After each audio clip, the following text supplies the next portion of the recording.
BWOne here from BWOne.com. I'm going to give you my review of the new iPad.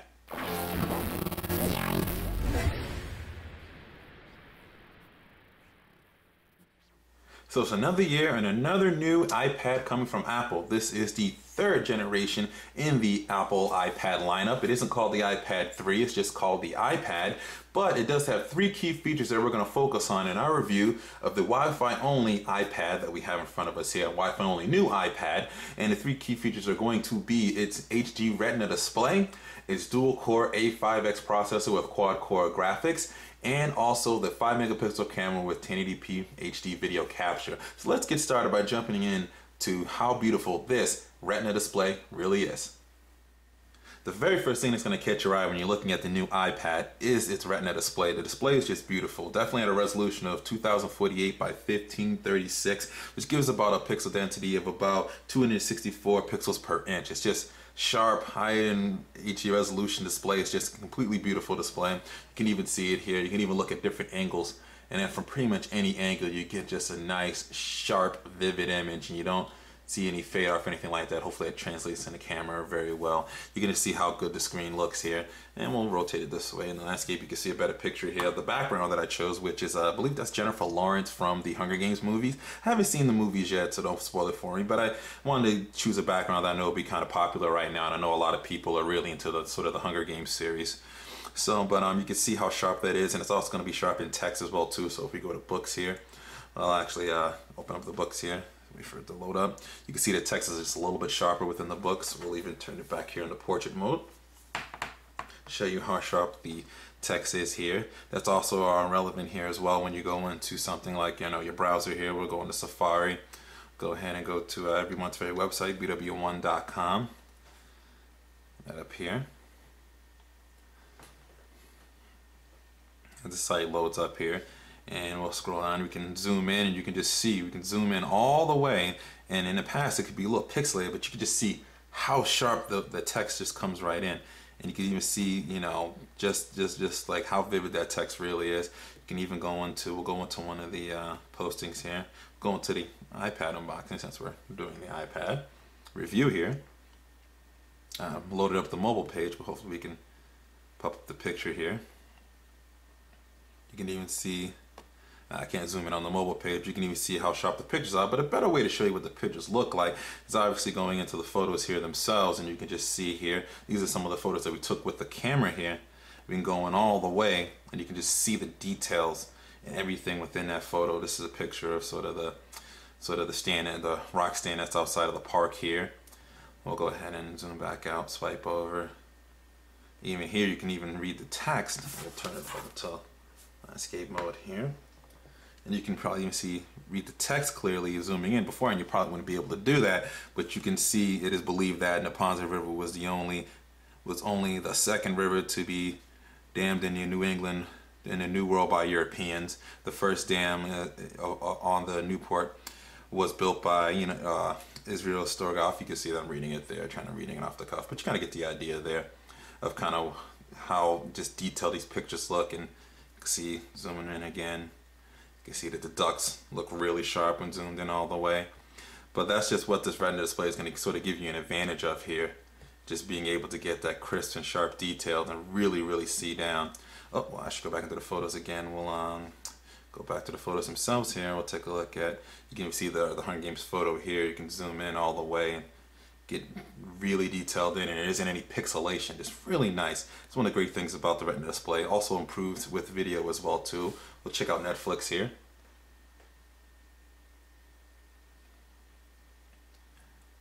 We'll open up and we'll take a look at something here. We'll probably get an HD, probably Psych. Pretty funny show that comes on. We'll go to more current season. We'll go to season 5 here if they have it up, and play one quick episode here just to give you an idea of what the video quality looks like with the new iPad display, Retina display. Hey, I'm warning you guys, Gus knows karate.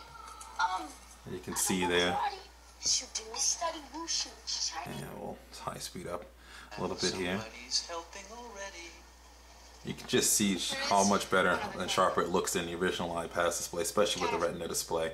Really nice stuff here for you. So one of the things you're definitely gonna like if you're looking for an iPad is definitely the improved display. The Retina display gets a thumbs up.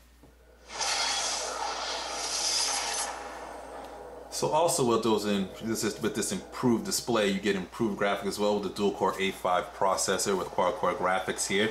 And you'll see not only the display looks good, but the games even look and run a lot better too here on the iPad, as I'm going to fight this guy here in Infinity Blade, which is one of the games optimized for the iPad. I'll turn it down here a little bit here. Oh, as I got just hit. Oh, I'm getting beat up here. And I blocked him. Hit, slice. There we go there. So I can... Ooh, I'm not doing so well. Really not doing so well, but there we go, a parry attack. I'm slicing him up here. You can see how the game runs smooth. You can see the graphics look good. The visuals look really good here, especially for a tablet. You gotta remember, you're doing all this gaming here on a tablet, so as I'm getting knocked up here, let's see if I can hit a special move. There we go. Right there. Let's see if I can beat this guy. Ah! Great parry hit, and see if I can defeat this guy here. You just got the idea here what the graphics look like. The gameplay is obviously improved, visuals are obviously improved, and like I said before, this is getting this type of power on a tablet itself. It's just amazing. Ooh.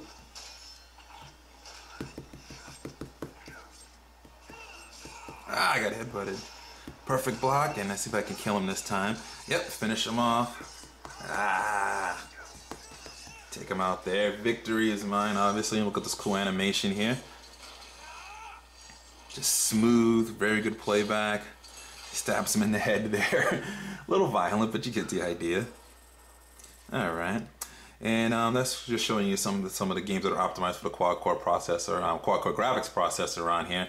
And as far as the dual-core as it goes, I really don't notice the difference between the last iPad 2 and this one. I've always found iOS pretty much a very smooth experience here, so I don't really notice anything different in terms of just going in and out of applications. They've been pretty easy. If you want to open up Mail, which I don't have anything set up yet for that, go into my browser and just kind of switch between applications here, going into the App Store. From the App Store to iBooks, from iBooks to back to Netflix. Really smooth, real nice experience overall there. So the processor is definitely good in here. It is improved. I do feel that it does make the iPad a little warm. You're going to notice some parts of here. It's going to be a little bit warm as it's been reported, but it's not anything uncomfortable or anything I feel like it's going to be so warm it's going to be too hot to touch, or if the iPad is melting or anything like that. But it is something to be aware of, and you probably won't even notice it if you have like a case or anything on it. You probably won't even notice that on there. But definitely the A5X processor is pretty cool here on the iPad. So the third real big improvement here inside the new iPad is the 5-megapixel camera with 1080p HD video capture. And the images come out pretty decently here. You kind of saw, I kind of thumbed through some of these when I was showing you how the Retina display looks. And we'll have the test pictures up available at BWOne.com attached with this review as well too. We have a sample video up as well too, of sort of what the quality looks like. And you'll definitely notice that it is improved from the original iPad. The 5-megapixel camera is about, I feel like it's kind of on par with the first iPhone 4 that came out with a 5-megapixel camera, and most 5-megapixel shooters out there. It's gonna look pretty good. It's gonna get most images for you pretty decently there. Good enough for sharing online, Facebook, Twitter. It's good enough for those things like that. I wouldn't say it would be really something ideal you want to use as your main camera or replacement camera. You definitely don't want to do that. And it's still kind of awkward to me to take pictures on a tablet. It's a little weird there, but it's nice that you even have the functionality to begin with, so that's always good to have. So we have the video playing here, and I already have a sample of this up here. Trying to get the focus there. It's one of the things I had a problem with was the autofocus. The autofocus didn't seem to snap in right away. It was snapping after I recorded, so I wasn't sure if I was doing something wrong with that was the camera, but I couldn't quite get the autofocus to work on it very well, so that could be trouble for some people that are trying to focus on a very quick shot. But other than that, the 5-megapixel camera is pretty good. It's gonna suit most of your needs. Front-facing camera didn't change any, so that's still good for FaceTime and stuff like that. But if you are into taking pictures with your tablet, you will be happy with the 5-megapixel camera. We are recording with the new Apple iPad, It is the 3rd generation iPad, and we're recording in 1080p HD with the new camera. Just getting some idea of what the quality is here. Got some moving cars coming by.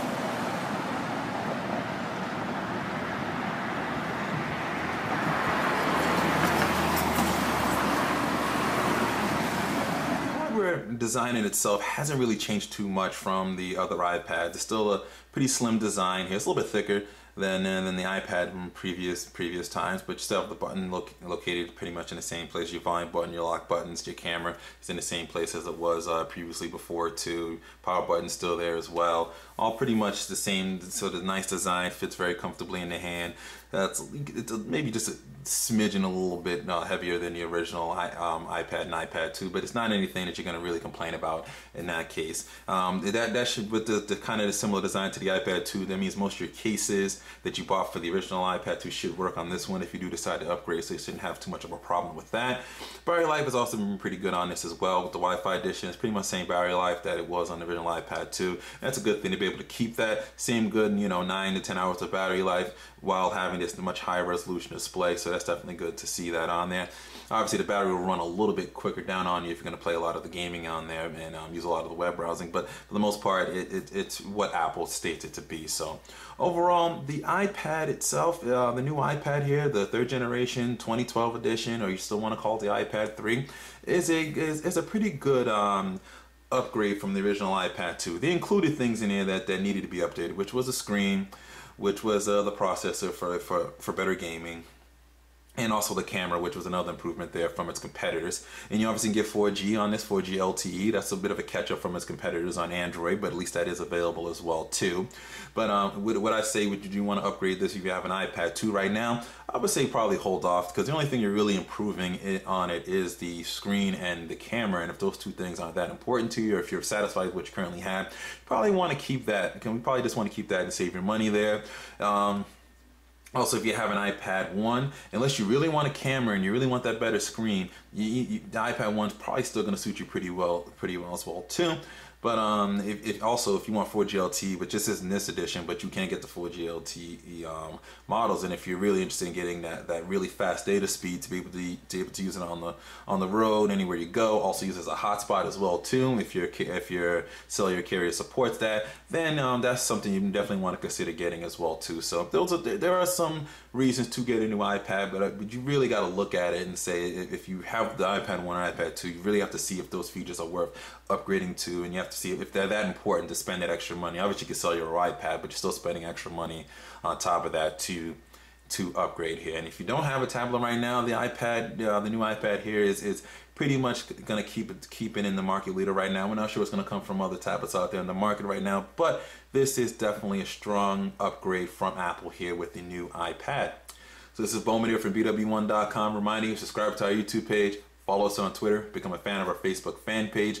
Also check us out on Google+, we're on Pinterest, we're on Empire Avenue, we're on pretty much every social network you could think of, at least all the popular ones. The link to that and our full review is in the description. And always remember to live your tech world in high definition.